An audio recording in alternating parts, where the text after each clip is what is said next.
Now, who is the biggest victim of shaytan? In the Quran, a lot of bad people are mentioned. But after shaytan, who would you put at number 2? Fir'aun. You would put Fir'aun at number 2. And I want you to note something about Fir'aun. And actually, before you know something about Fir'aun, I want you to note something about this surah. Remind yourself once again, what 3 names of Allah did we find? Rabbin Nas, Malikin Nas, Ilahin Nas. I'll tell you 3 things Allah says about Fir'aun. 1. فَقَالَ أَنَا رَبُّكُمُ الْأَعْلَى. What did he say about himself? I am Rabb. The biggest waswasa of shaitan, what you're supposed to attribute to Allah, he attributed to himself. Rabb. Listen to another ayah from Fir'aun. أَلَيْسَ لِي مُلْكُ مِصْرَ, pertaining to Fir'aun rather. أَلَيْسَ لِي مُلْكُ مِصْرَ وَهَذِهِ الْأَنْهَارُ تَجْرِي مِنْ تَحْتِي. Don't I own the kingdom of Misr? Don't these rivers flow beneath, and only I am the king of Misr? What's he referring to himself as? Malik. That's what he's referring himself. So he mentioned himself as Rabb, then he mentioned himself as Malik. What's left?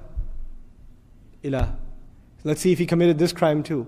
He turns to his chiefs and he says, وَقَالَ فِرْعَوْنَ يَا أَيُّهَا الْمَلَأ مَا عَلِمْتُ لَكُم مِّنْ إِلَٰهٍ غَيْرِي. My generals, listen up. I don't know of any other ilah for you other than myself. For Fir'aun, we find himself declaring 3 things for himself. Rububiyyah, Mulk, and Uluhiyyah. All 3 for himself. Rabb, Malik, Ilah.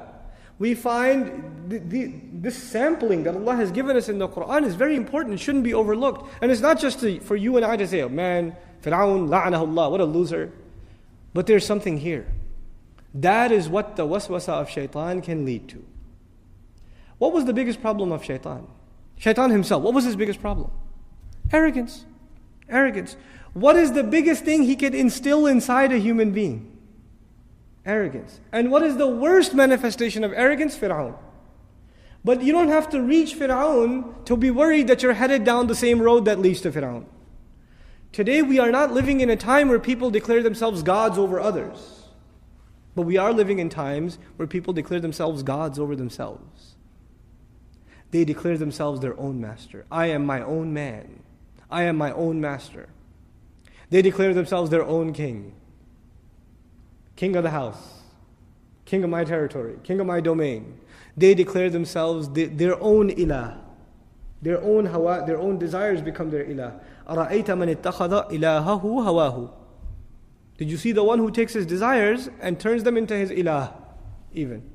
We're living in times where we can each turn into mini Fir'aun without even realizing it. We don't have to have large castles and fight with messengers and be arrogant, outspoken against Allah Azza wa Jal. But that concept of ego that is crushed in the beginning of this surah by you openly saying, I need protection. I need Allah's protection. I'm coming into His obedience. There's a very powerful lesson in this. Very, very powerful lesson. Iblis himself recognizes the lordship of Allah but wants the human being to forget it. He himself said, you are the one who created, khalaqtani. Even when he was disobeying Allah, he gave him credit. Khalaqtani min nar. You created me from fire. Even then he acknowledged Tawheed himself. Even he himself. But he wants the human being to forget that Tawheed. He wants the human being to become ungrateful. May Allah protect us from the waswasa of shaitan.